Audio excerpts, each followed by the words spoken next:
नमस्कार दोस्तों, स्वागत है आपका जीएस तैयारी चैनल में। दोस्तों, आज के इस वीडियो लेक्चर में हम लोग करंट अफेयर्स को डिस्कस करेंगे, जो 13 अक्टूबर से लेकर 16 अक्टूबर तक की करंट अफेयर्स है। और इस करंट अफेयर्स को हम लोग एमसीक्यू के माध्यम से डिस्कस करेंगे। इम्पोर्टेंट पॉइंट्स जो हैं पर्टिकुलर करंट अफेयर्स के आप लोग बताए जाएंगे। तो स्टार्ट करते हैं।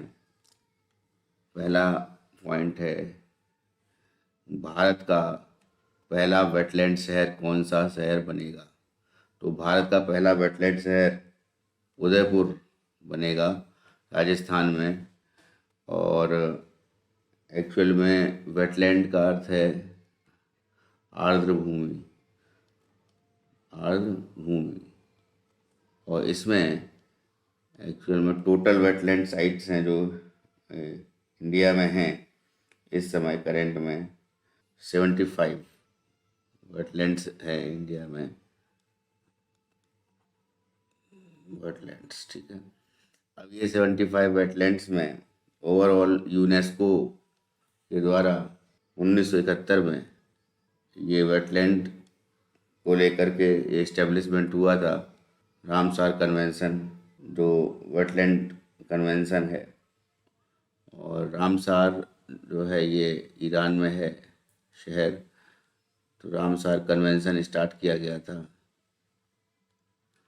और 1971 में, और लेकिन जो ये लागू हुआ ये 1975 में लागू हुआ। तो इसके तहत भारत में टोटल वेटलैंड्स जो हैं वो 75 वेटलैंड्स हैं।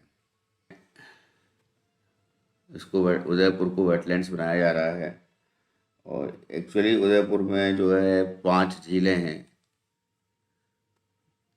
जो बहुत प्रमुखता से उदयपुर को एक विशेष स्थिति प्रदान करती हैं वेटलैंड को लेकर। 5 झीलों में पहली झील है फतेह सागर झील। फतेह सागर झील के बाद दूसरा जो है पिछोला झील, पिछोला। तीसरी जो वेटलैंड है, झील है, फतेह सागर हो गया, पिछोला हो गया, राम सागर हो गया, रंग सागर, रंग सागर झील। चौथा जो झील है वो है दूध सागर झील। और 5वें पे है स्वरूप सागर, 5वां है स्वरूप सागर।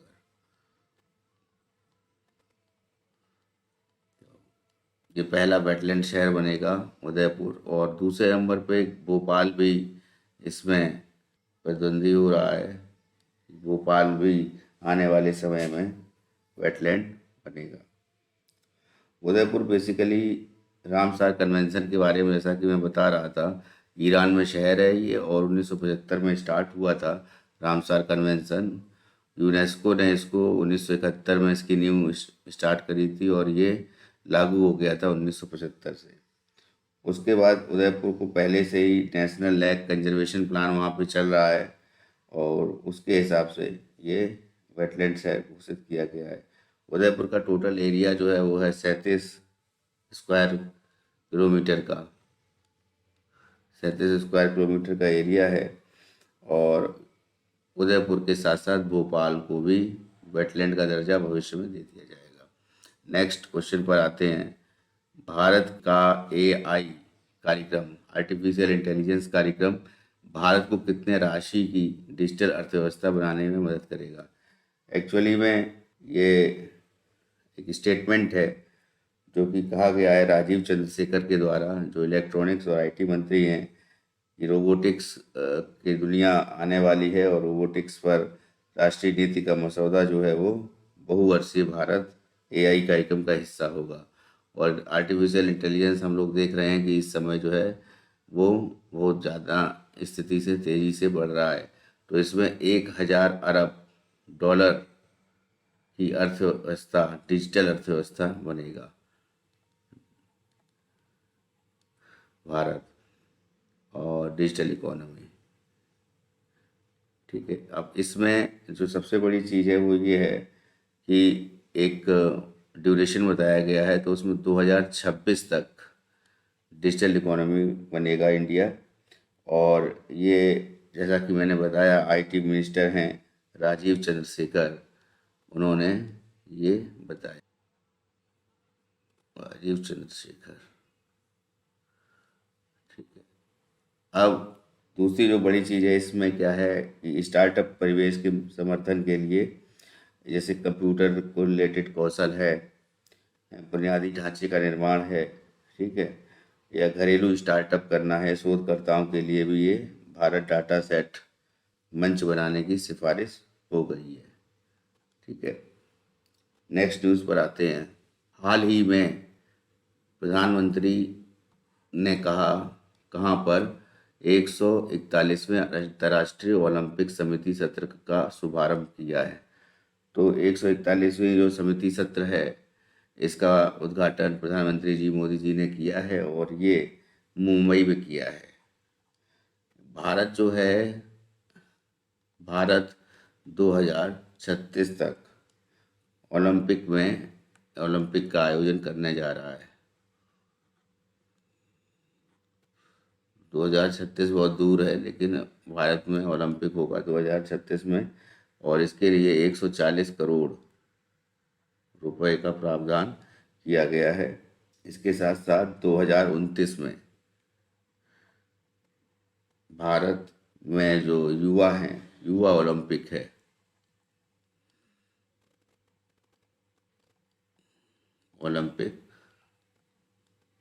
इसमें इसकी मेज़बानी भी भारत करने वाला है। तो 2029 में युवा ओलंपिक और 2036 में ओलंपिक गेम्स ये भारत में होंगे। इसके लिए इंडिया तैयार है, ऐसा कहा जा रहा है। और जो अंतर्राष्ट्रीय ओलंपिक समिति के अध्यक्ष हैं, जिनका नाम है थॉमस बाक, इनके द्वारा ये कहा गया है। ठीक है। नेक्स्ट क्वेश्चन पर आते हैं। फोर्ब्स की वर्ल्ड बेस्ट एम्प्लॉयर्स 2023 की लिस्ट में शामिल एकमात्र भारतीय पीएसयू कंपनी कौन सी है? तो फोर्ब्स पत्रिका जो है ये निकलती है हम यूएसए से, और ये पत्रिका बेसिकली ये टॉप इंडस्ट्रीज़ के बारे में बताती है, टॉप सेलिब्रिटीज़ के बारे में बताती है, उनकी संपत्ति के बारे में बताती है, और बहुत से जो डाटा हैं उसको ये कलेक्ट करती है। तो वर्ल्ड बेस्ट एम्प्लॉयर 2023 की लिस्ट में एकमात्र भारतीय पीएसयू जो शामिल हुई है, पब्लिक सेक्टर यूनिट, वो एनटीपीसी को शामिल किया गया है, नेशनल थर्मल पावर कॉरपोरेशन। ठीक है। तो एनटीपीसी जो नेशनल थर्मल पावर कॉरपोरेशन है, इसमें सबसे बड़ी चीज़ ये है कि इसकी रैंक जो है 261 आई है। टोटल जो टॉप 700 कंपनियां हैं, 700 कंपनी की लिस्ट में 261 रैंक होने के बावजूद ये इंडिविजुअल इंडियन कंपनी है जो वर्ल्ड बेस्ट एम्प्लॉयर्स 2023 में रही है। और एनटीपीसी के अलावा जो टॉप 4 कंपनी रही हैं, वो उसमें सबसे ऊपर जो पहला नाम है वो सैमसंग का है, और सैमसंग कंपनी जो है ये कोरिया की कंपनी है। ठीक है, सैमसंग का है। दूसरा नाम माइक्रोसॉफ्ट का है, और तीसरा नाम अल्फ़ाबेट का है, और चौथा नाम एप्पल, और पांचवें पे आता है फरारी। ठीक है। नेक्स्ट न्यूज़ पर आते हैं। हाल ही में विश्व विद्यार्थी दिवस कब मनाया गया? देखिए, 15 अक्टूबर 2023 को हर वर्ष विश्व विद्यार्थी दिवस मनाया जाता है या विश्व छात्र दिवस मनाया जाता है। इस दिन डॉक्टर एपीजे अब्दुल कलाम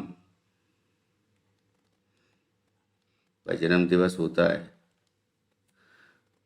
तो डॉक्टर एपीजे अब्दुल कलाम को हम लोग अच्छी तरह से जानते हैं कि ये भारत के 11वें राष्ट्रपति थे, और उससे पहले जो है ये मिसाइल मैन ऑफ इंडिया के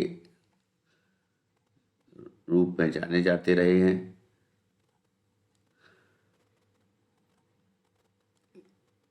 और इसके जो सबसे बड़ी बात है कि मिसाइल मैन ऑफ इंडिया इनको माना जाता है, और इनकी जो बर्थ एनिवर्सरी है जो मैंने बताया 15 अक्टूबर 2023 को मनाया जाता है ये हर साल। और इस बार की जो थीम है इसकी विश्व विद्यार्थी दिवस की, वो बहुत इम्पोर्टेंट है। तो उसमें है if you fail never give up, because fail means first attempt in learning. Fail को दिया है इन्होंने फर्स्ट अटेम्प्ट इन लर्निंग।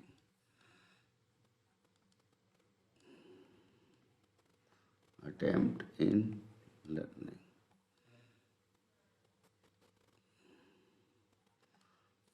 और if you fail never give up, because FAIL first attempt in learning.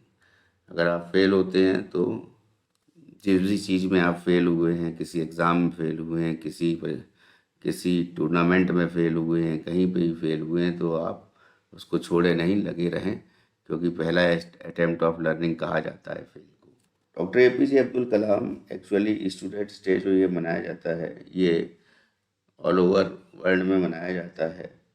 जैसा कि कलाम साहब को हम लोग जानते हैं कि इनका जन्म रामेश्वरम में हुआ था, तमिलनाडु में, और उसके बाद इन्होंने DRDO ज्वाइन किया था। और उसके बाद जो है पोखरण में जो पहला परमाणु परीक्षण हुआ था, उस परमाणु परीक्षण में जो मुख्य रूप से शामिल थे वो डॉक्टर APJ अब्दुल कलाम थे।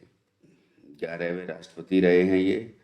असली नाम इनका अबुल पकीर जैनुल आबदीन अब्दुल कलाम है, और इनका जन्म 15 अक्टूबर 1931 को हुआ था। 1931 को 15 अक्टूबर को इनका जन्म हुआ, और 18 जुलाई 2002 को ये 11वें राष्ट्रपति बने थे।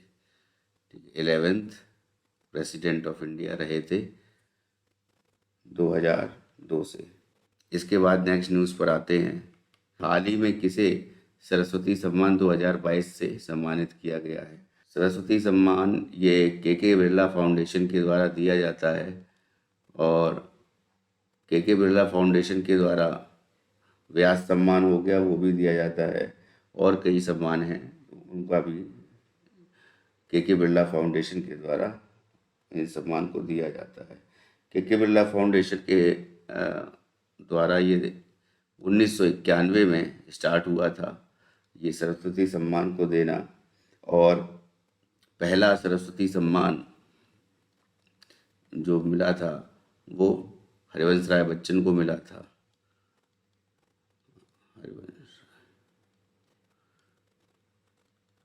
हरिवंश राय बच्चन नाम से ही आपको ज्ञात हो गया होगा कि ये अमिताभ बच्चन के पिताजी हैं, और जो हिंदी के साहित्यकार थे, और इन्होंने मधुशाला इनकी जो साहित्यिक रचना है वो बहुत प्रसिद्ध रही है। उसके अलावा इन्होंने अपनी आत्मकथा लिखी थी। आत्मकथा को लेकर के इनको ये सरस्वती सम्मान दिया गया था। सरस्वती सम्मान 2022 जो है ये शिवशंकरी को दिया गया है। शिवशंकरी एक्चुअल में ये जो लेखिका हैं, ये लेखिका हैं, ठीक है, तमिल लेखिका, और इन्होंने सूर्यवंशम के लिए सरस्वती सम्मान पाया है। सूर्यवंशम इन्होंने लिखी है, उसके लिए इन्होंने सरस्वती सम्मान पाया है। 36 उपन्यास लिख चुकी हैं अभी तक, और 150 कहानियां लिख चुकी हैं।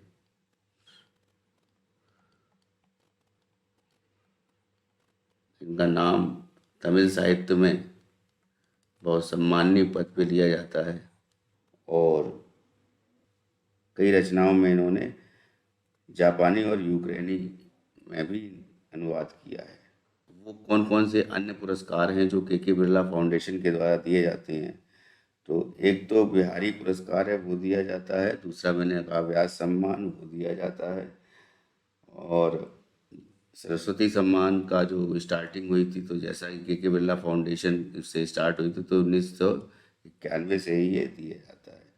पहला सरस्वती सम्मान मैंने आपको बता दिया, हरिवंश राय बच्चन जी को मिला था। अब आते हैं नेक्स्ट न्यूज़ पर। हाल ही में निम्नलिखित में से किस कंपनी को नवरत्न कंपनी का दर्जा दिया गया है? तो ऐसी दो कंपनियां हैं जो रेलवे से संबंधित हैं जिनको नवरत्न का दर्जा दिया गया है। एक है राइट्स और दूसरी है इरकॉन, यानी पहला और तीसरा, ये इरकॉन एंड राइट्स को ये दर्जा दिया गया है। अब एक्चुअली में जो नवरत्न कंपनी है उसमें 14 नवरत्न पहले कंपनी थी, अब हो गई है total 16 Navratna company.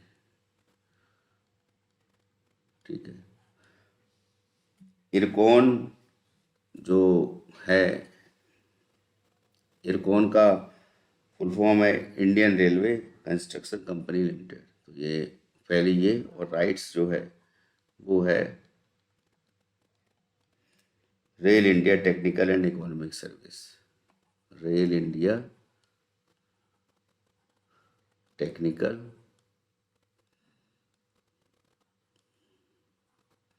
And economic service. उसके बाद ये 15वें नंबर पे इरकॉन को दिया गया है और 16वां नंबर जो है ये राइट्स को दिया गया है। दोनों ही कंपनियां रेलवे से संबंधित है, सार्वजनिक उपक्रम है। और एक्चुअली राइट्स जो है ये परिवहन के लिए कंपनी है। ये किस तरीके से इकोनॉमिक सर्विस को इंक्रीज़ किया जाए, टेक्निकली साउंड किया जाए, तो इसको लेकर के शहरी इंजीनियरिंग है या बंदरगाह जलमार्ग है या ऊर्जा प्रबंधन है, तो इन सभी क्षेत्रों में राइट्स का नाम आता है। राइट्स जो है ये और इरकॉन ये दोनों इंडियन रेलवे की कंपनी है और ये पीपीपी मॉडल पर ये काम करती हैं। पीपीपी मॉडल का है मतलब पब्लिक प्राइवेट पार्टनरशिप। ठीक है। नेक्स्ट न्यूज़ पर आते हैं। इजराइल से कितने भारतीयों को लेकर ऑपरेशन अजय के अंतर्गत दूसरी उड़ान पहुंची है? ऑपरेशन अजय ये जब से हमास एक आतंकवादी संगठन है, तो हमास ये आतंकवादी संगठन फिलिस्तीन का है और इसने हाल ही में हमास ने बमबारी इजराइल पर की, जिससे इजराइल की जो स्थिति है वहाँ पर बहुत से लोग मारे गए। और अब इजराइल में जो है वहाँ पर भारतीय भी हैं, तो उनको भारतीयों को निकालने के लिए वहाँ से विदेश मंत्रालय ने ऑपरेशन अजय चलाया है। ऑपरेशन अजय के मद्देनज़र रखते हुए पहली खेप जो पहली फर्स्ट फ्लाइट है उसमें ये 197 यात्रियों को लाया गया और सेकंड फ्लाइट में 274 यात्रियों को लाया गया। अब बेसिकली ये जो फ्लाइट है ये तेल अवीव में वहाँ पर उतरी। तेल अवीव बंदरगाह है इजराइल का, राजधानी जेरूशलम है। और यहाँ पर इजराइल में एक्चुअल में जो इनके बीच का कन्फ्लिक्ट है इजराइल और फिलिस्तीन के बीच का, वो है गाज़ा पट्टी। ठीक है, गाज़ा पट्टी। तो ये गाज़ा जो है यहाँ पर पहले फिलिस्तीन का कब्ज़ा था और फिलिस्तीन का एरिया था, लेकिन बाद में इजराइल ने उसको ऑप्ट कर लिया। अब ये जो है इजराइल के पक्ष में आता है, इजराइल की बाउंड्री में आता है। तो इसी गाज़ा में ये मिलिटेंट एक्टिव है और जिनका नाम है हमास। तो हमास को पूरी तरह से ख़त्म करने के लिए इजराइल ने भी युद्ध की घोषणा कर दी थी और वहाँ पर युद्ध स्टार्ट हो गया। लेकिन जो भारतीय वहाँ पे फंसे हुए हैं उनकी जान की रक्षा के लिए भारत सरकार ने फ्लाइट्स के द्वारा उनको वापस लाने की मुहिम स्टार्ट की है, जो कि ऑपरेशन अजय के नाम से जानी जाती है। तो 197 पहली फ्लाइट में और फिर 274 सेकंड फ्लाइट में इनको भारत लाया गया है। अभी ये जारी है। नेक्स्ट न्यूज़ पर आते हैं। सितंबर 2023 के लिए ICC women player of the month का अवार्ड किसे मिला है? 2023 के लिए देखिए क्या है, एक्चुअली में 3 लोग जो हैं वो इसके लिए नॉमिनी थे। पहले जो थे साउथ अफ्रीका के 2 लोग थे, दक्षिण अफ्रीका के, ठीक है। दक्षिण अफ्रीका की पहली खिलाड़ी थी लॉरा वुलवार्ड्स, ठीक, वुलवार्ड्स।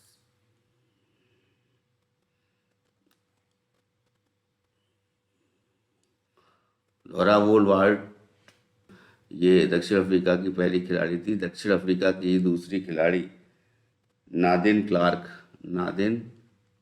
डी क्लार्क ये थी। और तीसरी जो प्रतिद्वंदी थी, जो इसमें जो नॉमिनी थी, वो चमारी अथापत्तू थी, श्रीलंका की चमारी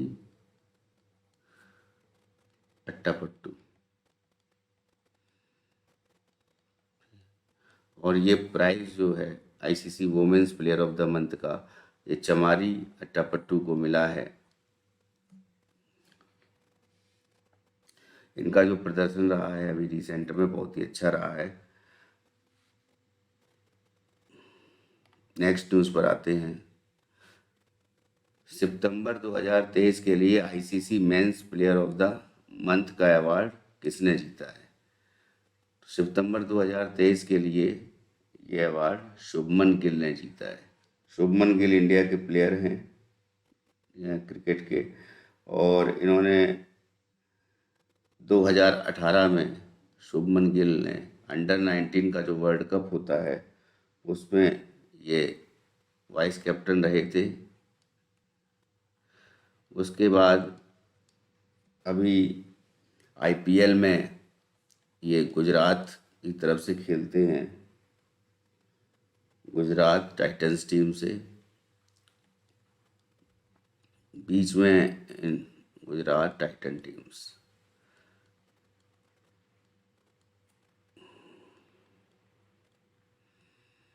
ठीक है।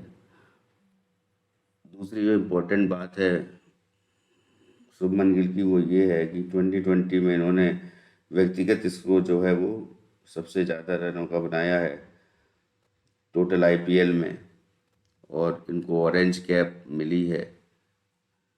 टोटल रन जो हैं आईपीएल ऑरेंज कैप में बनाए हैं इन्होंने 890, जो कि अपने आप में एक बड़ा कीर्तिमान है। और 2 क्वालिफायर में इन्होंने 129 रन बनाए हैं। दूसरी चीज़ है कि ये 3 शतक भी इन्होंने लगाए हैं आईपीएल में, तो उसके साथ ही ये प्रसिद्धि पाए और इन्होंने जो है इन ICC men's player of the month का अवार्ड जीता है। इनका जन्म 8 सितंबर 1999 को हुआ था, और ये घरेलू क्रिकेट में ये पंजाब की टीम से भी खेलते हैं, पंजाब की टीम के कैप्टन हैं, ठीक है। नेक्स्ट न्यूज़ पर आते हैं। आईओसी इंटरनेशनल ओलंपिक कमेटी जो है उसने ओलंपिक खेलों की आयोजन समिति में कितने खेलों को शामिल करने का प्रस्ताव स्वीकार किया है? आईओसी खेलों में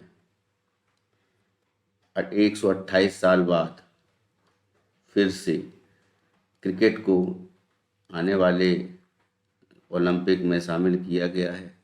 पहला गेम है, और आईओसी के अध्यक्ष जो चेयरमैन हैं उनके द्वारा किया गया है। थॉमस बाक, मैंने बताया थॉमस बाक 1900 में जब पेरिस ओलंपिक हुए थे 1900 में पेरिस में, उसमें ये क्रिकेट को शामिल किया गया था। तब से अब जाकर के 128 साल बाद क्रिकेट को फिर से ओलंपिक में शामिल किया जा रहा है। और इसके अलावा जो 4 खेल हैं जिनको शामिल किया जा रहा है, टोटल 5 खेल हैं ऐसे जिनको शामिल किया जा रहा है। क्रिकेट के अलावा 4 खेल जो है, पहला है बेसबॉल, इसको भी शामिल किया जा रहा है। दूसरा फ्लैग फुटबॉल,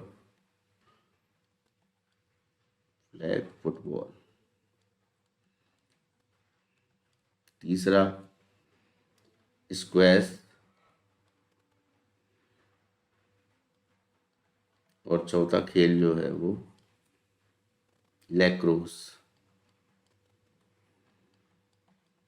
ये 4 गेम्स को भी शामिल किया जा रहा है क्रिकेट के साथ साथ। ठीक है, नेक्स्ट न्यूज़ पर आते हैं। साउथ इंडियन बैंक ने किसे अपना नया चेयरमैन नियुक्त किया है?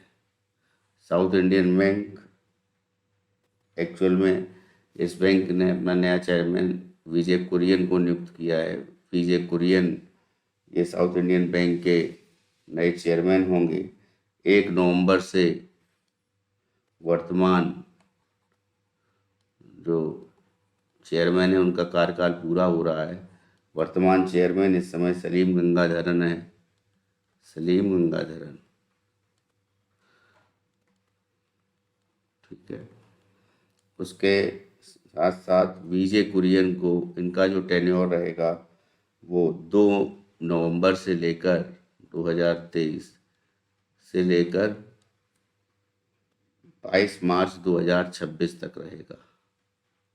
ठीक है, विजय कुरियन, इनका जन्म केरला में हुआ था 1957 में, तो ये केरल के हैं।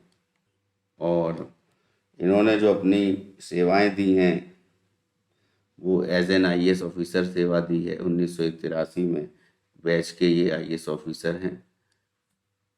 South Indian bank south Indian bank की जो स्थापना है ये 1929 में की गई थी। और साउथ इंडियन बैंक का हेडक्वार्टर जो है वो केरला में ही है, त्रिशूर। तो ये केरला की जो इसकी ओरिजिन है इस बैंक की, उसके लिए नए चेयरमैन जो नामित किए गए हैं वो विजय कुरियन है।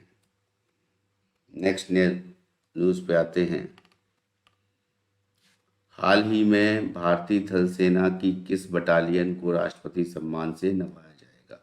टोटल भारतीय थल सेना में बटालियन 27 हैं, 27 रेजिमेंट्स हैं। और 27 रेजिमेंट्स में एक रेजिमेंट को चुना जाता है, इसको राष्ट्रपति सम्मान से नवाजा जाता है। तो इस बार जो है सबसे युवा रेजिमेंट है 3 नागा बटालियन, इसको चुना गया है राष्ट्रपति सम्मान के लिए, 3 नागा बटालियन को। और जो आर्मी चीफ जनरल हैं, आर्मी के जनरल हैं इस समय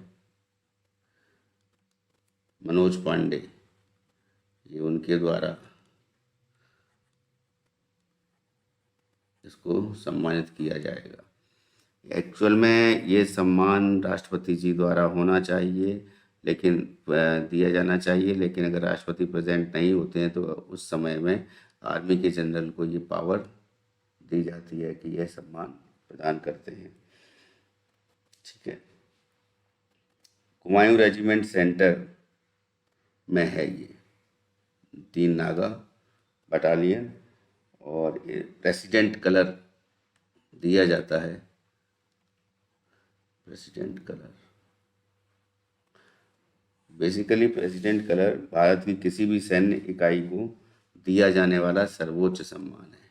ठीक है, और राष्ट्रपति सम्मान जो ये है प्रेसिडेंट कलर को निशान भी कहते हैं, निशान के नाम से भी जाना जाता है। 3 नागा बटालियन का गठन 1 अक्टूबर 2009 को किया गया और हल्द्वानी घाटी में। इस समय ये बटालियन जो रेजिमेंट ब्रिगेडियर हैं इस बटालियन के, वो ब्रिगेडियर भूपेंद्र सिंह हैं। भूपेंद्र सिंह ये इस बटालियन के जो पहले ब्रिगेडियर थे, उदय जावा। इसके बाद जो झंडा है दिया गया है भूपेंद्र सिंह जी को, राष्ट्रपति सम्मान, जो कलर है प्रेसिडेंट कलर का झंडा।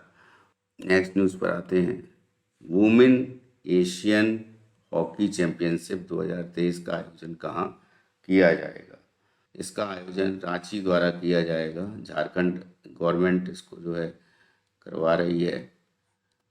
और इस चैंपियनशिप में क्या क्या खास बातें हैं, तो पहले ही तो झारखंड के सीएम हैं हेमंत सोरेन, वो इसको करवा रहे हैं। इवेंट का मस्कट जो है वो जूही नाम का है, एक जूही नाम दिया गया है इसके मस्कट को। और ये झारखंड एशियन चैंपियंस ट्रॉफी के नाम से जानी जाएगी। 27 अक्टूबर से ये स्टार्ट होगी, 27 अक्टूबर से लेकर के 14 नवंबर तक ये चलेगी, रांची में आयोजित की जाएगी। और इसमें जो टीमें भारत के अलावा भाग ले रही हैं, तो भारत के अलावा जो पहली टीम है वो चाइना है, फिर जापान है, थाईलैंड है, मलेशिया है और दक्षिण कोरिया है। थाईलैंड, मलेशिया एंड दक्षिण कोरिया।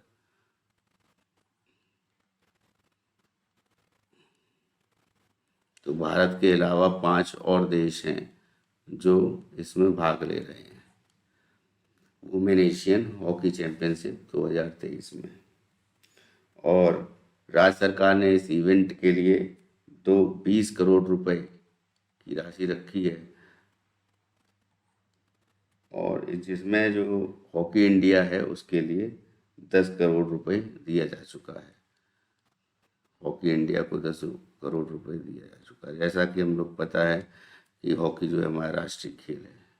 टूर्नामेंट में कुल 21 खेल खेले जाएंगे, 21 खेल होंगे जिनको खेला जाएगा, और जिसमें रोजाना 3 गेम होंगे। ठीक है, नेक्स्ट न्यूज़ पर आते हैं। हाल ही में लॉरियस के दूसरे भारतीय ब्रांड एम्बेसडर कौन बने हैं?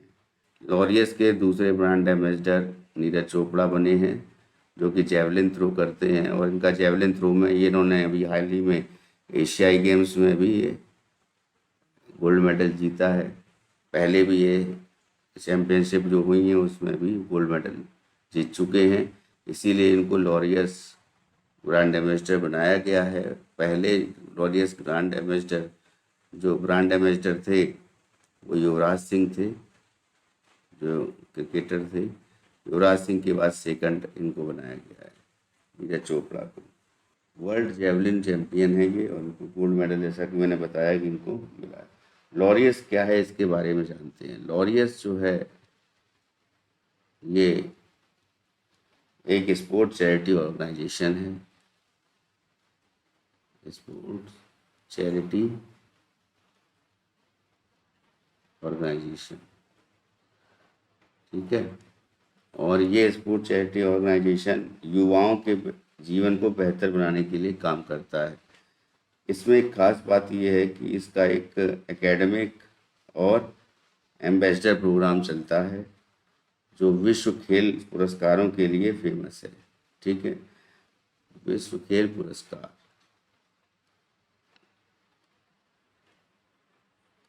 और इसी के क्रम में अभी हाल ही में जैसा नीरज चोपड़ा के बारे में बता रहा था कि नीरज चोपड़ा ने 19वां जो अभी एशियन गेम समाप्त हुए हैं, इन 19वें एशियन गेम्स में जो ये ग्वांगझाऊ चाइना में हो रहे थे, इसमें 88.88 मीटर का भाला फेंक कर गोल्ड मेडल जीता है। गोल्ड इन्होंने जीता है।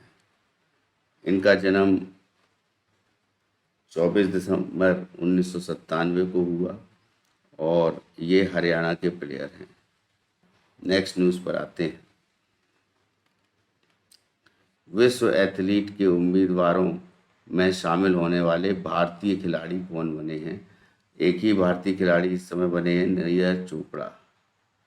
नीरज चोपड़ा को विश्व एथलीट के उम्मीदवारों में शामिल किया गया है। अब देखना ये है कि इसमें वोटिंग होनी है और ये वर्ल्ड एथलीट का अवार्ड जो है मिलना है, तो ये वोटिंग कराई जाएगी।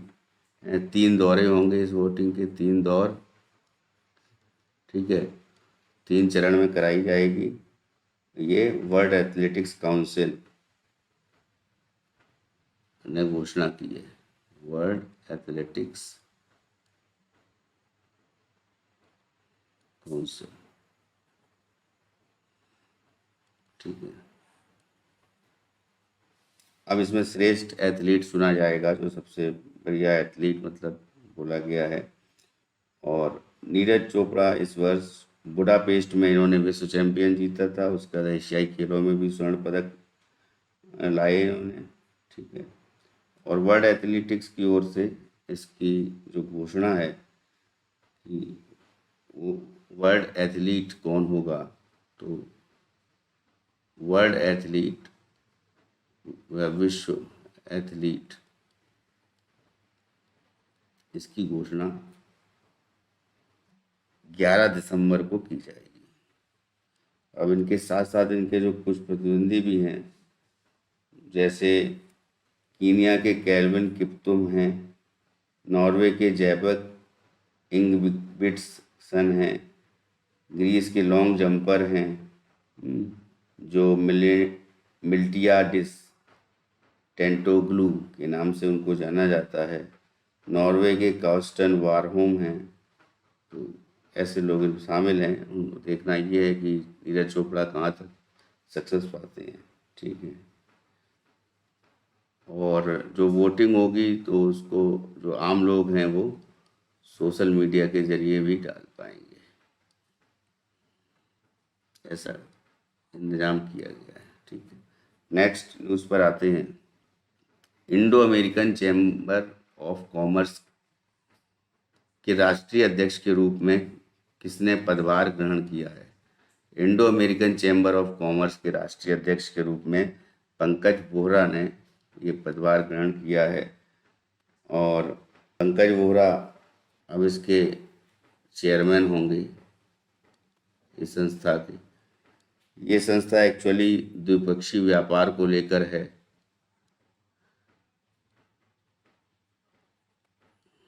और द्विपक्षीय व्यापार को सफल बनाने के लिए भारत और अमेरिका के, इंडिया एंड यूएस के द्विपक्षीय व्यापार हैं उसको सफल बनाने के लिए Indo American chamber of commerce काम करता है और निवेश को बढ़ावा देने में भी मदद करता है। और इसकी स्थापना 1968 में की गई थी, ठीक है। भारत में 14 कार्यालय हैं इसके, 14 कार्यालय। नेक्स्ट न्यूज़ पर आते हैं। हाल ही में इंडियन बैंक के नए कार्यकारी निदेशक कौन बने हैं, किसे बनाया गया है? तो कार्यकारी निदेशक अभी हाल ही में इंडियन बैंक के शिव बजरंग सिंह को बनाया गया है और चेन्नई इसका हेडक्वार्टर है इस बैंक का। और हम जानते हैं कि इंडियन बैंक से मर्ज होने वाली बैंक जो है वो इलाहाबाद बैंक है। इलाहाबाद बैंक को इंडियन बैंक में मर्ज कर दिया गया था अभी रिसेंटली, ठीक है ना। और चेन्नई में इसका मुख्यालय है और ये शिव बजरंग सिंह हैं, इन्होंने अभी तक जो है वो बैंक ऑफ इंडिया को सर्विस दी है। और अब इसके बाद यहाँ पर ईडी या फिर कार्यकारी निदेशक बने हैं, ठीक है। वहाँ पर ये मुख्य महाप्रबंधक थे, सीजीएम थे, chief general manager bank of India. Next news पर आते हैं। किस अंतरिक्ष एजेंसी का पार्कर सोलर प्रोब सबसे तेज मानव निर्मित वस्तु बन गया? पार्कर सोलर प्रोब ये नासा का है और अद्वितीय काम किया है इसने। हमारे आदित्य L1 से ज़्यादा अच्छा इसने प्रदर्शन किया है। एक्चुअली में ये सोलर प्रोब जो है ये सूर्य की दहलीज तक पहुंच गया है और एक तरह से ये कोरोना में, सूर्य के जो सन का कोरोना है उसमें इंटर कर गया है, ठीक है, अंदर चला गया है। और पार्कर स्पेसक्राफ्ट नाम है इसका, पार्कर स्पेस क्राफ्ट, ठीक है, ये नाम है जो सूर्य के सबसे करीब जाकर के इसने अध्ययन किया है, सबसे करीब। दूसरी जो इम्पोर्टेंट बात है वो ये है कि 2018 में ये छोड़ा गया था और तब से ये सूर्य के चक्कर लगा रहा है और एलिप्टिकल वे में लगा रहा है, ना कि सर्कुलर वे में। और डिटेल्ड स्टडी ये कर रहा है तब से। ये जो सोलर प्रोब है, पार्कर सोलर प्रोब है, इसकी बात कर रहे हैं। 28 अप्रैल 2021 को अपनी 8वीं उड़ान के दौरान सूर्य के बाहरी वायुमंडल कोरोना के अंदर घुस गया, ठीक है, 28 अप्रैल 2021 को। जैसा कि मैंने बताया कोरोना के अंदर चला गया है और सूर्य की ये 24 परिक्रमाएं करेगा। 24 परिक्रमा करने के बाद में वहाँ पे उसके बारे में, सूर्य के बारे में पूरी नॉलेज एकत्रित करेगा और उसको हम तक, पृथ्वी तक पहुँचाएगा। इसमें किसी भी अंतरिक्ष यान की तुलना में सूर्य से 7 गुना करीब उड़ान भरेगा। सूर्य की कोई भी वो दूसरी अंतरिक्ष या जो भी अंतरिक्ष संस्था है जो सूर्य पर कोई भी मिशन भेजती है उससे 7 गुना ये ज़्यादा डाटा कलेक्ट करेगा और उड़ान भरेगा।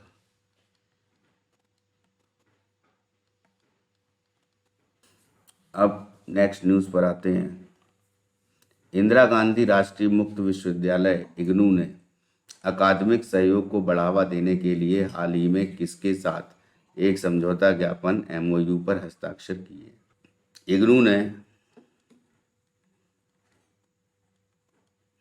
ये हस्ताक्षर किए हैं ICAI के साथ। ICAI का मतलब है institute of chartered accounts of India. Chartered account का इंस्टीट्यूट है इंडिया का, इसके साथ समझौता किया है इग्नू ने। और बेसिकली इस समझौते का को बढ़ावा मिलेगा, एक तरह एकेडमिक सहयोग के लिए इसको बढ़ावा मिलेगा। साथ साथ में इससे क्या होगा कि लोग जो इकोनॉमिक्स फील्ड के लोग हैं वो ज़्यादा इससे, इकोनॉमिक्स एंड फाइनेंस से रिलेटेड लोग हैं वो इससे ज़्यादा ही प्रभावित होंगे। और जो लोग तैयारी करते हैं किसी एग्ज़ाम की, शिक्षण की, बैंकिंग, पुलिस, रेलवे या रक्षा में या सिविल सेवा की तैयारी करते हैं, तो जो सरकारी परीक्षाओं के इच्छुक छात्र हैं जिनमें PS CS से लेकर IAS तक हैं, उनके पद शामिल हैं, ठीक है। तो इस MOU के साथ छात्र जो हैं इग्नू और ICAI दोनों के पाठ्यक्रम यानी सिलेबस और उनका प्रमाण पत्र यानी सर्टिफिकेट जो है वो उनको दिया जाएगा, ठीक है। तो नेक्स्ट न्यूज़ पर आते हैं।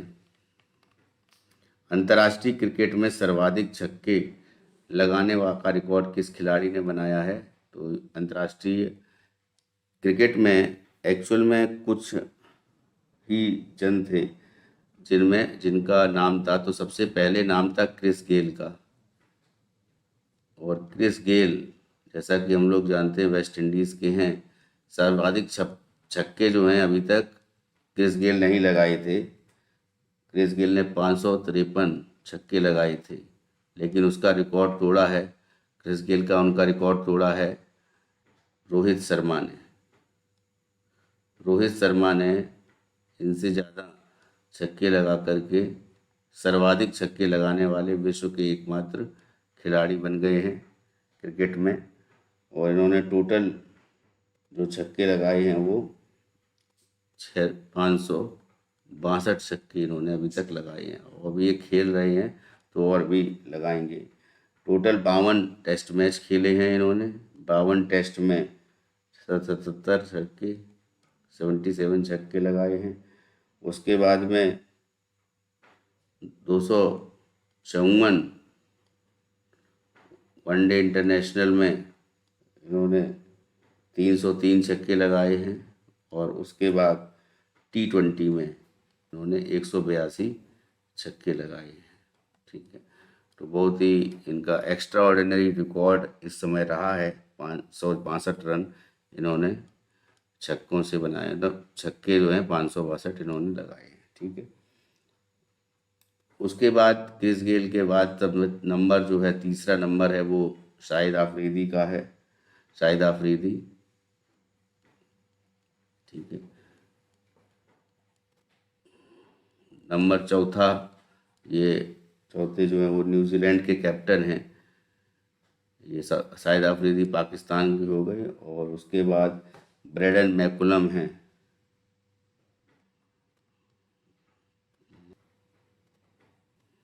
ब्रेडन मैकुलम ने सर्वाधिक छक्के लगाए 5वीं पोजीशन पे। ये भी इम्पोर्टेंट है, न्यूजीलैंड के ही खिलाड़ी हैं जिनका नाम है मार्टिन गुप्टिल।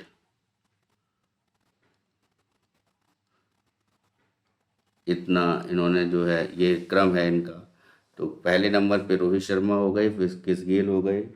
शाहिद आफरीदी ने 476 छक्के लगाए हैं। उसके बाद जो न्यूजीलैंड के पूर्व कप्तान है ब्रेडन मैकुलम, उन्होंने 474 छक्के लगाए हैं अभी तक। और टोटल जो है न्यूजीलैंड के जो मार्टिन गुप्टिल हैं उनके छक्के 383 हैं। ठीक है, अब आते हैं नेक्स्ट न्यूज़ की तरफ। एडीबी एशियन डेवलपमेंट कई बीमारियों के टीकों के उत्पादन के लिए किस देश को $338 मिलियन की सहायता प्रदान करेगा? तो $338 मिलियन की सहायता एशियन डेवलपमेंट प्रदान करने जा रहा है ये बांग्लादेश को। तो बांग्लादेश को ये प्रदान करेगा, और इसमें एक्चुअल में कोविड-19 के टीके भी शामिल होंगे, और साथ साथ डेंगू जो चल रहा है, डेंगू चिकनगुनिया, उसके भी होंगे, और साथ साथ कुछ क्रोनिक डिजीज़ हैं उनके भी टीके शामिल किए जाएंगे, उनकी भी वैक्सीन जो है ये इसको शामिल किया जाएगा। और वैक्सीनेशन के लिए ये वैक्सीन के प्रोडक्शन के लिए ये 338 करोड़ रुपए की धनराशि की सहायता दी गई है बांग्लादेश को। नेक्स्ट न्यूज़ पर आते हैं। किस राज्य ने स्वतंत्र अनुसूचित जनजाति आयोग की स्थापना की मंजूरी दी है? देखिए, अनुसूचित जनजाति आयोग पहले क्या था, अनुसूचित जाति एवं जनजाति आयोग था। उसके बाद 338 में SC एक्ट आया, अनुसूचित जाति आयोग आया, और 338A अलग किया गया, जिसमें भारतीय संविधान के ये आर्टिकल हैं जिसमें ये ST एक्ट अलग से बनाया गया केंद्र लेवल पर, है ना, सेंट्रल लेवल पर ये संवैधानिक संस्थाएं हैं दोनों। ठीक है, लेकिन अनुसूचित जनजाति आयोग बनाने की स्थापना की बात आती है कि ये कब, ये किस राज्य ने मंजूरी दी है। एक्चुअल में स्वतंत्र अनुसूचित जनजाति आयोग बनाने के लिए महाराष्ट्र सरकार ने कहा है कि ये स्वतंत्र अनुसूचित जनजाति आयोग बनाएंगे। और national commission for ST NCST, जिसको मैंने बताया, राष्ट्रीय जो अनुसूचित जनजाति आयोग है, उसकी स्थापना मैंने बताया कि 2004 में की गई थी। और अनुच्छेद 338 से 338 अलग किया गया था। 89th जो अमेंडमेंट हुआ था उसमें, कॉन्स्टिट्यूशनल अमेंडमेंट में 89th में कॉन्स्टिट्यूशनल अमेंडमेंट 2003, तो ये इस बिल के माध्यम से इसको अलग किया गया था। Doctor Rameswaram Oraon, doctor Rameshwar Oraon